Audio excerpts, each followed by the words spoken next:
Problema ng bansa. Mataas ang presyo ng bilihin. Mababang kalidad ng edukasyon, infrastruktura, servisyo pangmedikal, kriminalidad, seguridad.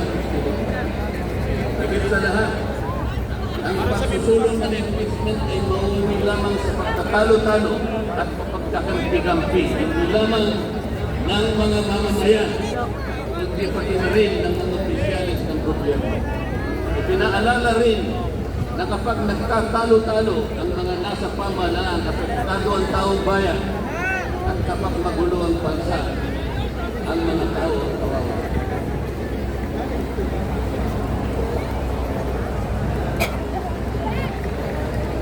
Lagyan po natin ng konteksto ang dalawang pagpapahayag na nauna upang lalong mabigyan ng diin ang kahalagahan ng pagkakaisa, pagkakasundo at kapayapaan sa ikalulutas ng panganib na dulot ng kahirapan kahit sa lumulubang katiwalian, korupsyon, kalamidad at lalo lamang napabibigat ang buhay at pamumuhay ng ating mamamayan. Sa isang ulat balita ng periodikong Philippine Star, 4 na araw ng nakararaan ay ganito ang sinasabi. Based on a recent SWS survey, an estimated 17.4 million Filipino families considered themselves poor in the last quarter of 2024. This number represents of the survey respondents. Highest self-rated poverty in 21 years. Across the country, Mindanao had the highest self-rated poverty at 76%, followed by Visayas at 7% and Luzon at 55%. Mga kababayan, sa tayang 5 ang miyembro ng bawat pamilyang Pilipino nangangahulugan na aabot sa 87 milyong Pilipino sa ngayon ang nagsasabing sila ay mahirap. Katumbas ng 75% ng ating populasyon ngayon na tinatayang 116 million. Oh my God.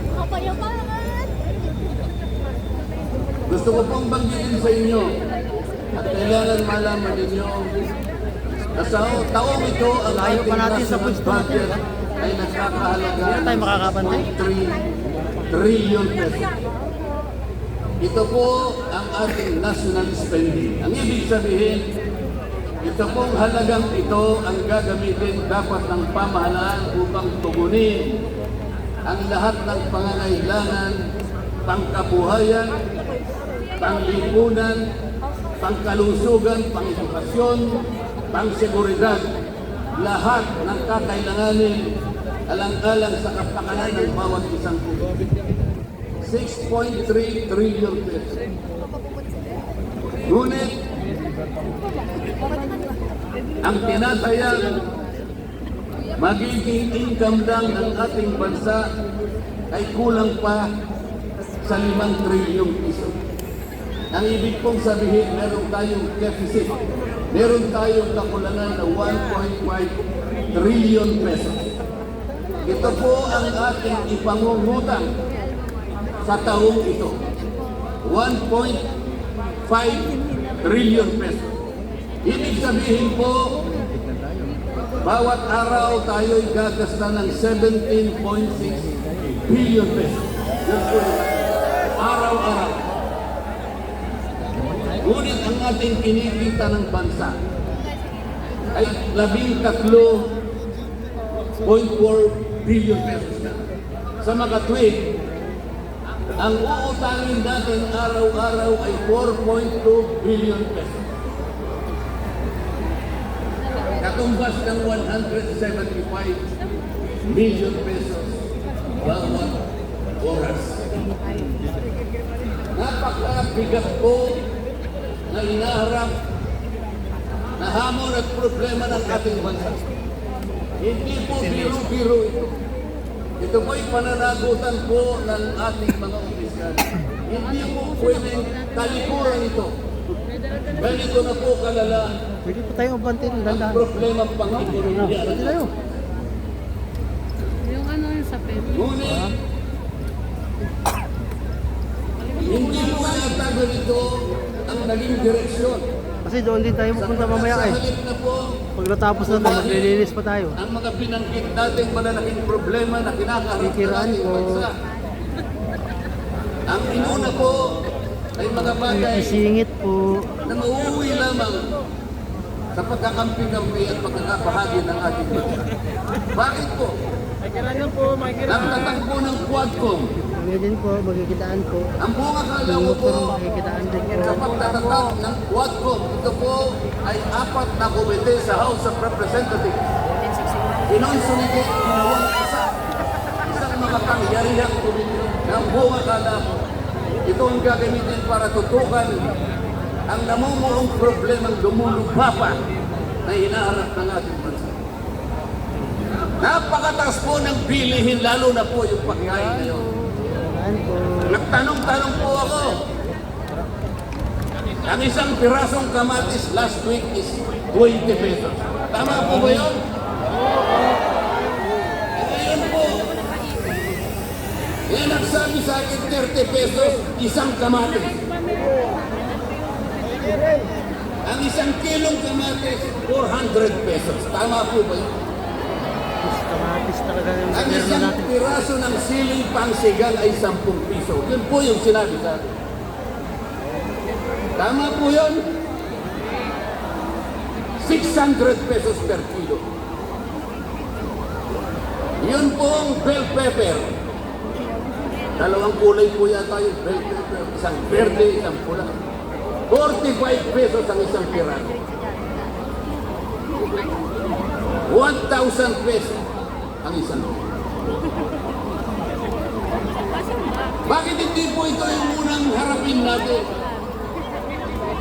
Napakalala po ng presyo ng kuryente sa ating bansa.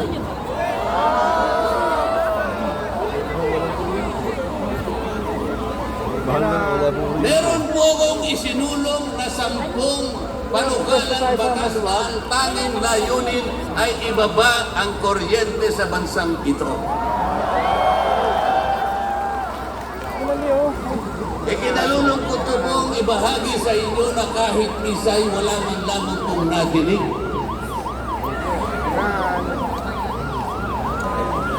Ano po yung dininig? Pinatawag ang dating Pangulong Duterte, pinatawag ng Quadcom. At ang ginamit na pamamaraan ay yung isinasaad sa saligang batas. Inquiry in legislation. Natupad po ba yung inquiry in legislation? Pagkano po yung legislation kung ang tatawagan nilang resource person para humarap sa paglilitis na yun ay puro kalaban ng dating Pangulong. Alam po ninyo lahat yun.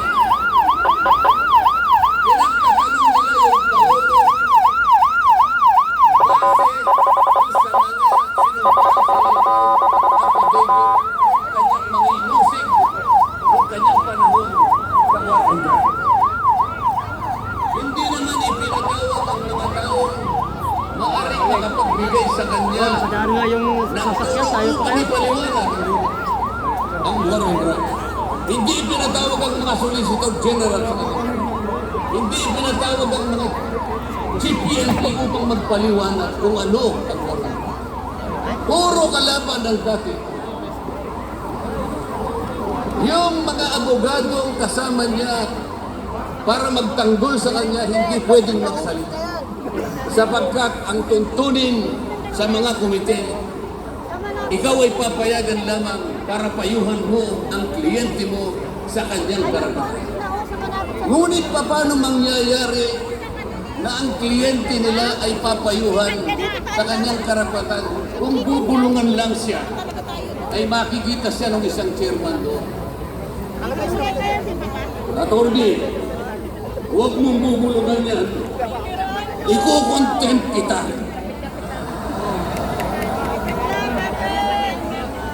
Nasaan na po yung sinabi sa saligang batas na lahat ng inuusig ay meron siyang karapatan sa abogado. The right to counsel.